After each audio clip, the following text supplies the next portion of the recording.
যারা বাগান করতে ভালোবাসেন, ছাদ বাগান করেন বা বাসার সামনে বাগান রাখেন, তারা কিন্তু পদ্ম গাছ রোপণ করতে পারেন। তো আজকে আমি দেখাবো পদ্ম বীজ কিভাবে রোপণ করতে হয়।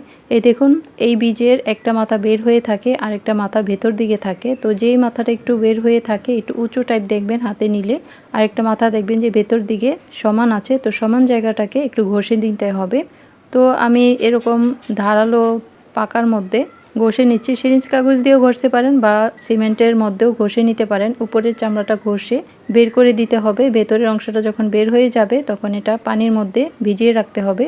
তো আমি এখানে 5টা বীজ নিয়েছি। এই 5টা বীজ আমাকে আমার ছোট বোন গিফট করেছে। তো দেখি রোপণ করে চারা হয় কি না। তো এটা আমি জীবনের প্রথমেই লাগাচ্ছি। আসলে আগে আমি কখনো পদ্ম বীজ রোপণ করিনি।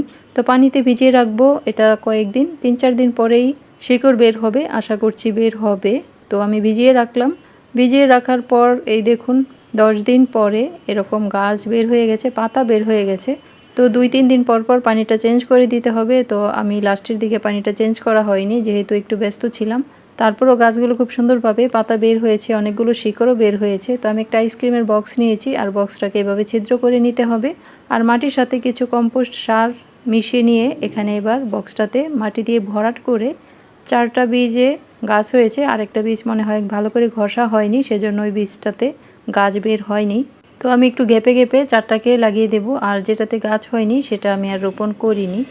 পদ্ম বীজের মাটি রেডি করার সময় এখানে অনেক কিছুই দিতে হয়। তো আমার হাতের কাছে কিছু নেই, তো কম্পোস্ট সার ছিল, সেটাই আমি মাটির সাথে মিশিয়ে মাটিটা রেডি করে নিয়েছি। তো এটা রোপণ করে দিলাম। এবার এই বাটিটাকে, বক্সটাকে একটা বড় গামলার মধ্যে ডুবিয়ে দিতে হবে। তো আমি এরকম একটা বড় গামলার মতো বোল নিয়েছি, এটার মধ্যে ডুবিয়ে রাখলাম ঠিক মাঝ বরাবর। দেখুন এটা পুরো পানিটা এর ভিতরে ঢুকে সুন্দর মতো সেট হয়ে যাবে। আর কয়েকদিন পরেই দেখবেন যে পাতায় ভরে গেছে। এই দেখুন আস্তে আস্তে পাতা বের হওয়া শুরু হয়েছে। আর প্রতিদিন পানি চেঞ্জ করে দিতে হবে যেন উপরটা শ্যাওলা না হয়। পানিটা যখন স্বচ্ছ থাকবে তখনই পাতাগুলো বড় হবে।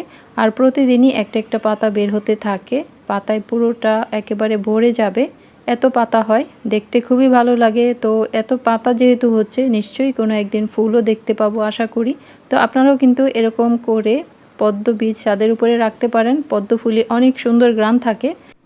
পদ্ম পাতাগুলাই এত সুন্দর লাগছে, আর যখন ফুল হবে তখন খুবই চমৎকার লাগবে। আশা করছি ফুলও হবে, আর সেই ফুলগুলো আপনাদের সাথে শেয়ার করব। সে পর্যন্ত সবাই ভালো থাকবেন। আল্লাহ হাফেজ।